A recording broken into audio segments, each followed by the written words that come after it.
بسم اللہ الرحمن الرحیم۔ قربانی کے مسائل کا بیان چل رہا ہے۔ قربانی کے جانور کون کون سے ہو سکتے ہیں؟ قربانی کے جانور 3 قسم کے ہیں۔ پہلی قسم اونٹ نر و مادہ، دوسری قسم بکرا بکری مینڈا بھیڑ دمبا نر و مادہ، اور تیسری قسم گائیں اور بھینس نر و مادہ۔ ان جانوروں کے علاوہ کسی اور جانور کی قربانی جائز نہیں ہے، اور ان کے لیے بھی یہ شرط ہے، یہ یاد رکھیے گا کہ ان کے لیے بھی یہ شرط ہے کہ یہ وحشی نہ ہوں بلکہ پالتو ہوں اور آدمیوں سے مانوس ہوں۔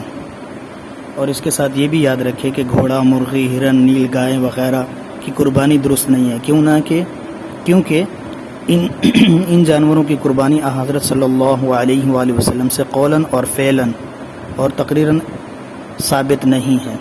واللہ عالم بالصواب۔